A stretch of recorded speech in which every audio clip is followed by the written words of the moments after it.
pwede po bang tumawid itong impeachment trial from the 19th Congress to the 20th Congress? Pwede po ba? Yes, palagay ko pwede dahil nakalagay nga sa ligang batas na the moment the articles are constituted, the trial by the Senate shall forthwith proceed. From the word proceed, it means that it should be started, continued, and finished.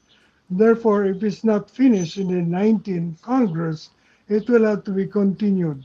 It will have to cross over to the 20th Congress so that it will be finished. Otherwise, the word proceed will not be fulfilled because to proceed means to start, to continue, and to finish. Okay. What if dito po sa current 19 Congress natin, na-constitute yung impeachment court because of the oath-taking, pero hindi po siya na-convene? Would that provide any Opo. complication when it comes to crossing over to the next Congress? Right now, yes, because the jurisdiction has not yet effectively attached. And when that happens, the 20th Congress, the Senate there, will not have jurisdiction over the articles, in my view. And there's a need to refile the articles. And refiling within 1 year is prohibited by the Constitution. So it is important that the jurisdiction be effectively triggered in the 19th Congress. Okay. When you say refile, kasi nga po, no, sa mga viewers natin, bawal po yung within 1 year na mag-file ng paulit-ulit na impeachment complaint against an impeachable officer. Pero kung sakaling articles of impeachment, pinirmahan lang uli po ng mga miyembro ng 20th Congress sa House of Representatives at tinransmit sa sa Senado po, would that be okay? Kailangan yung articles babasahin sa 19th Congress, sa Senado ng 19th Congress. Kung hindi pa nabasa doon at babasahin na lamang sa 20th Congress, Senator of the Senate of the 20th Congress, baka hindi pwede. That will be within the prohibition of refiling within 1 year an impeachment complaint. So dapat dito sa 19th Congress, babasahin na sa Senado yung articles na yan. At gagawin naman yan bukas sa Okay. palagay ko. Pero kung sakaling hindi mangyari po yung pagbasa ng articles of impeachment, so walang matitrigger na trial. Wala. There will be a defect in the process. Okay. Paano po, Justice, kunwari, hindi nagkaroon ng quorum yung Senado dito sa pagbasa ng articles of impeachment? How would that, or how could that complicate matters? Again, it will not be considered a valid reading since the impeachment court lacks a quorum. Although quorum is presumed, someone has to raise absence of quorum. If there's no one who questions it, quorum is always presumed. Opo. Oh, kasi iniisip ko lang po yung mga agam-agam ng iba ng mga pwedeng mangyaring pag-iwas para Mangyari. magkaroon po ng Opo, opo, opo. na magkaroon ng trial. So example po, may mga senador na kahit nag-oath pero hindi po umattend ng reading ng articles of impeachment. Sabi niyo magkakaroon ng defect, no?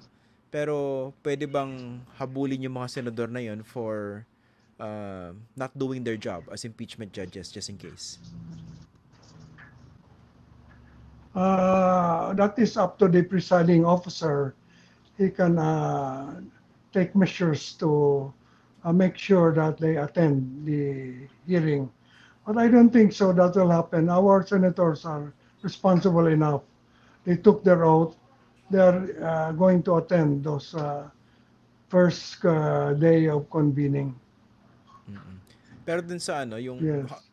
pero kung sakali meron po bang parang idea na pwedeng sabotahihin din to ng ibang senador pag nagta-trial na mismo, kunwari hindi umattend, magkaroon ng questions regarding quorum, how can that complicate the process again?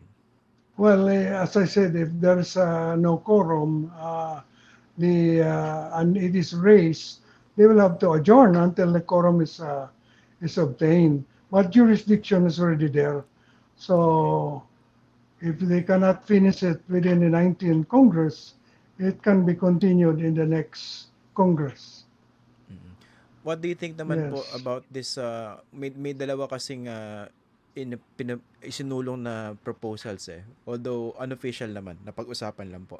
Na 'pag hindi raw po natapos by June 30 yung impeachment trial, dapat daw ma-consider itong functionally dismissed. Tama po ba iyon? Hindi ako sang-ayon doon na i-dismiss nila dahil obligasyon nila na to proceed, meaning to start, continue, and finish. It is their duty to try and decide an impeachment case. Hindi po what do you call this, discretionary on their part. That is a duty, a sovereign duty, solemn duty for the Senate to fulfill. And they cannot shirk that duty by dismissing the articles without trying it on the excuse that there's no more time because it can be carried over to the next Congress. Mm.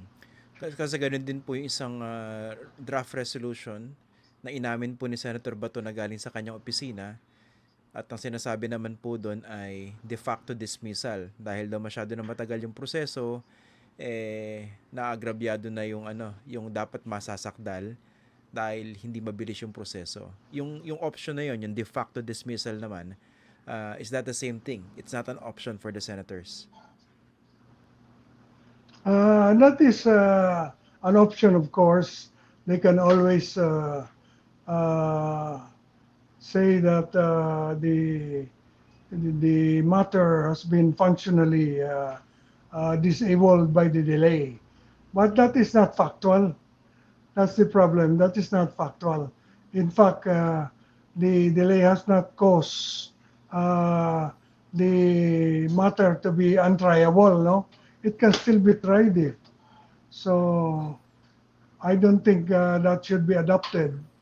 If it is adopted, I think it can be reversed either by the 20th Congress, the Senate of the 28th Congress, or by the Supreme Court. Mm. Yun pong ano, yung role ng Supreme Court. Siyempre, of course, alam po natin na yung pagtatry ng impeachment cases sole responsibility po ng mga senador. Pero at what point po or in what circumstances can the Supreme Court step in? Okay, the Supreme Court can step in if they dismiss the case without trying it. For instance, they adopt the Bato resolution without proceeding to trial. Then someone can question that in the Supreme Court and ask that the Senate be compelled to proceed to trial in accordance with the Constitution. So that's Mm. one possibility where Supreme Court can be asked to intervene if Mm. they dismiss it without trial after effectively acquiring jurisdiction. Because you What cannot if dismiss something that has not been accepted. okay.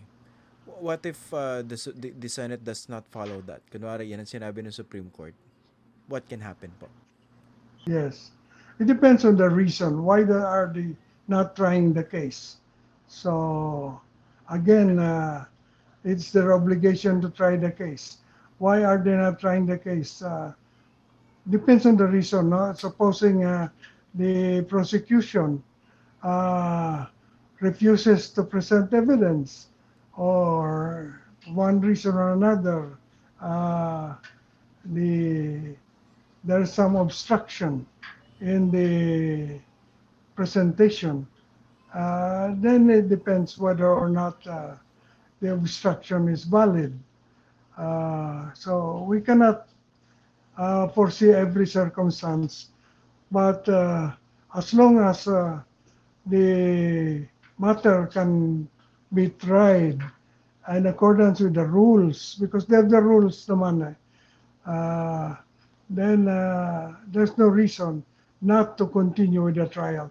The main overarching principle is shall proceed forthwith, no? Shall forthwith proceed to trial by the Senate. Shall forthwith proceed. Shall is not discretionary. Proceed, con- start, continue, and finish. Forthwith, without unreasonable delay. Yun po ang parameters of the tasks of the Senate under the Constitution, under Article 11 of the Constitution. Okay.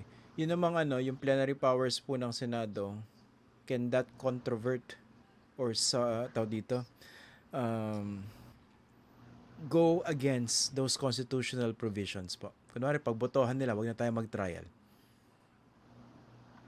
The powers of the Senate on legislation will not be an obstacle, because this is not an exercise of legislative power. It is an exercise of constituent power.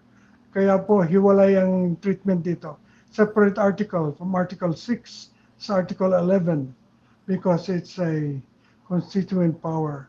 A constituent power is a power especially granted by the Constitution to a particular organ or body with the task of exercising a sovereign act.